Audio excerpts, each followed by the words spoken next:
Hey guys, I'm back. Time for another Estonia video.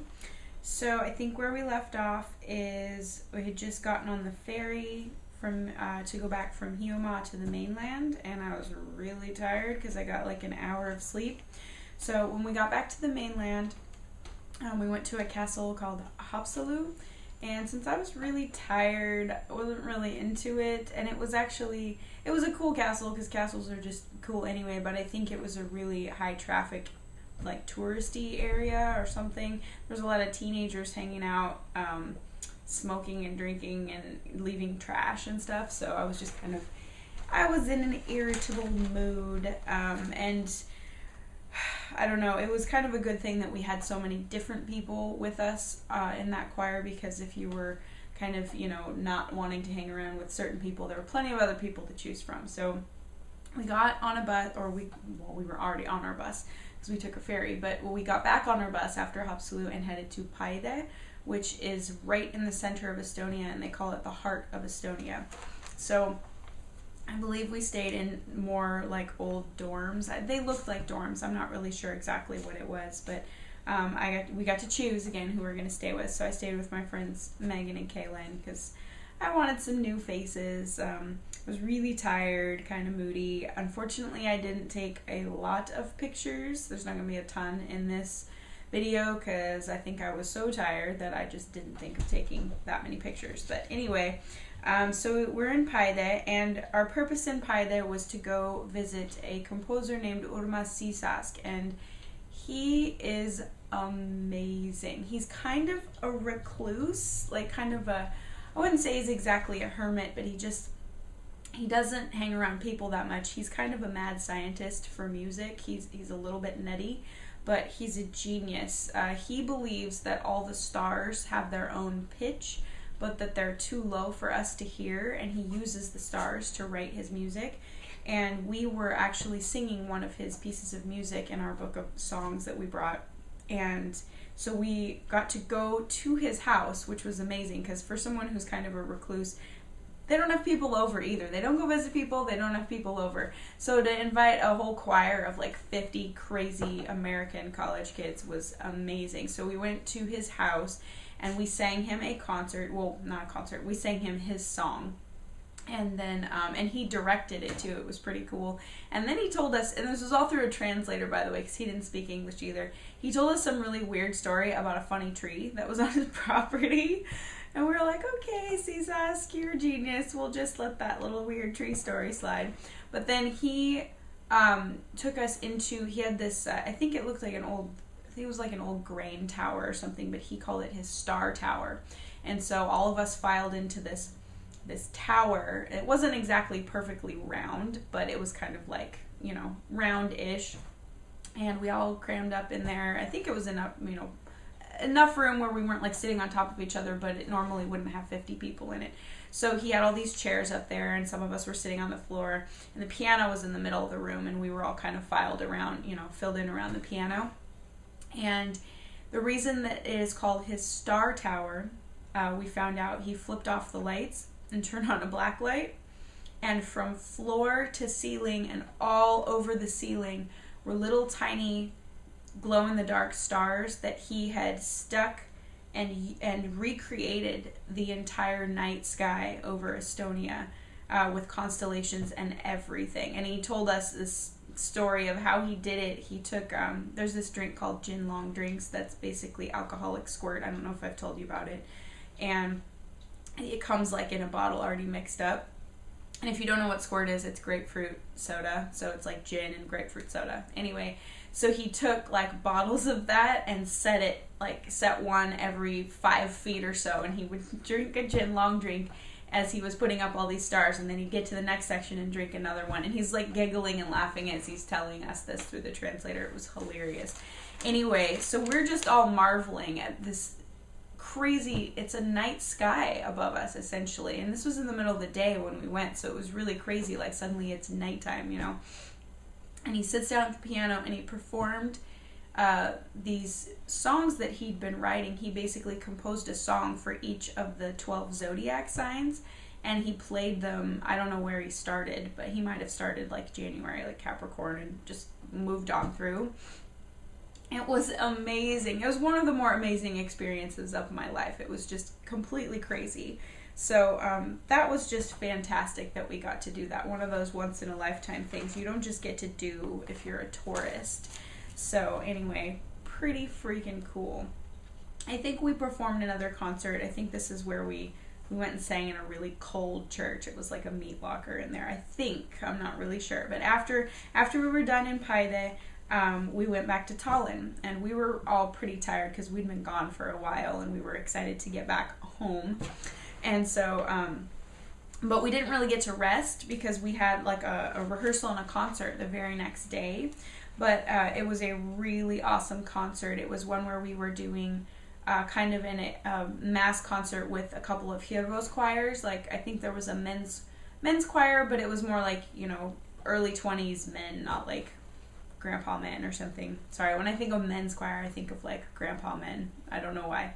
Anyway, so it was like kind of the jazzy men's choir, and then his girls choir, his TV girls choir, and they were really, really, really good. So we all performed for each other. It was at a place called Muspead Maya, I think.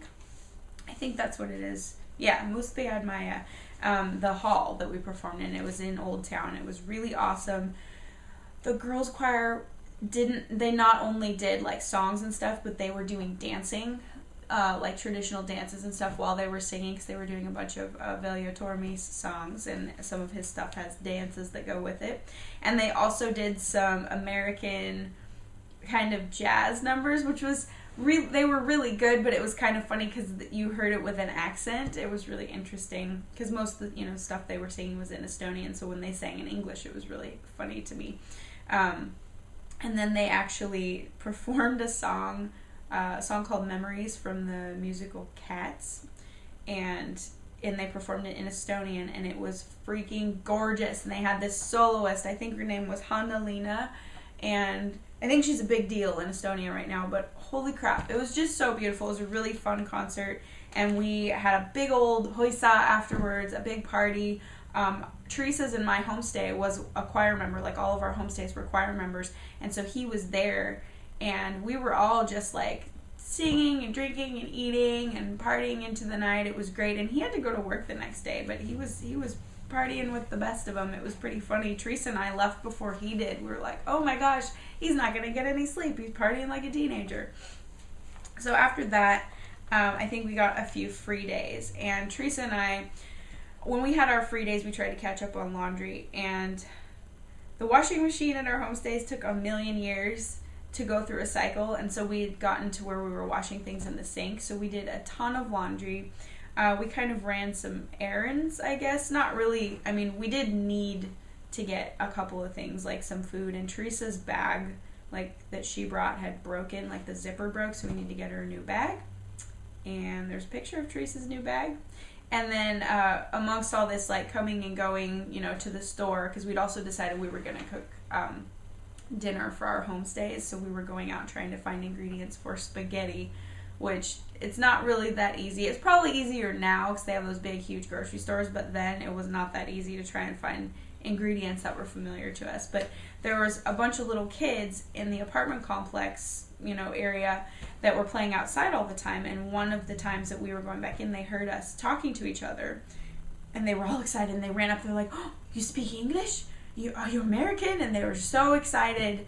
And so there was all these little boys. They were like between the ages of probably 8 and 13, and they were just beyond excited, like, oh my gosh. And so they're asking us all these questions, and they're like introducing themselves, and it was just the cutest thing. One of them ran up to his apartment, and brought us back these little clay statues, and I don't know where mine is, or I'd show you. Mine is a dinosaur, and Teresa's was a gnome. He like made them out of clay, and I don't know when he made them, but he just decided he was going to give them to us, and he gave us pictures, like a little picture of himself, and he had this little book where he's like, what's your favorite color? And he was writing down these things. It was just really, really cute. So we had these new little fans, these little followers. Anytime we would leave, if they were out there, they were like, hi Amanda, hi Teresa, just waving at us. It was so cute. Anyway, we did cook our homestays dinner, and we hardly saw them because they were working a lot, and they left food out for us every single morning without fail. And so we felt like, well, we should at least try to cook them dinner. And I was an okay cook at that age. I'm a way better cook now, but it was just interesting, like I said, trying to find the right ingredients. But while we were home, we did the big concert, Lalupidu. So after like a free day or two, which by the way, I got tattoo number 2. Almost forgot to tell you. I got a second tattoo during those free days. So I came home with 2 tattoos. My family wasn't happy. Anyway, so Lalupidu. So we got to march in a parade again, but this one was way bigger because this is the big deal, Lalupidu in Tallinn. And so before we were set to go out and march through the parade, I took pictures of some of the other groups, which I'll put up, of course. And then as we were marching, I was carrying the Oregon flag right up front.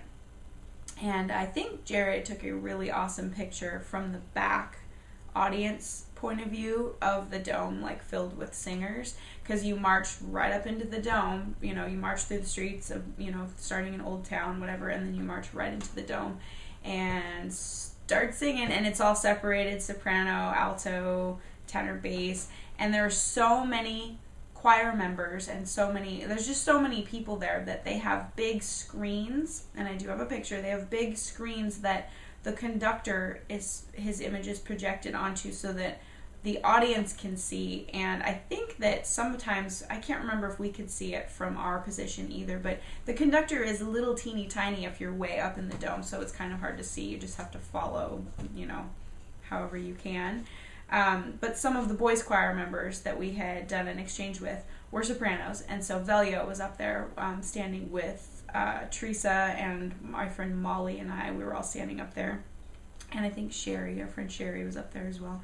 So we didn't get to stand by everybody that we knew because it was just all mixed in, but it was amazing. There were thousands of people in the choir, thousands more people in the audience. It was so crazy. It was a very amazing thing to get to participate in. And the sound that came from the wall of sound that came from that choir was just craziness. After the concert, after we were all done with our part, because they had different, you know, choirs doing different things. So we were all done, so we got to go. And I think Teresa and I just went home and changed, and we came back because there was a big hoisa at one of the bars in Old Town. And saw a beautiful sunset on the way back into town, I believe. And I think it was the 4th of July or maybe the 3rd of July. So, of course, American Independence Day, we were kind of like celebrating from afar, celebrating, you know, even though we weren't at home. And we went and had a good old time at this bar in Old Town. They had tables out in the main square. We stayed out there singing and drinking and laughing until they made us all go inside, and stayed in there for a lot longer, and then went home eventually. And I think I'll stop the video here, and next time we'll talk about some more stuff. So sorry there's not that many pictures. Again, I went through a phase. I would take a whole bunch of pictures in one place and then not hardly any in another place. And I don't have pictures of absolutely everywhere we went either because I'm a dork. But I was 18. What do you expect? I was dumb. So I will see you guys next time. Bye.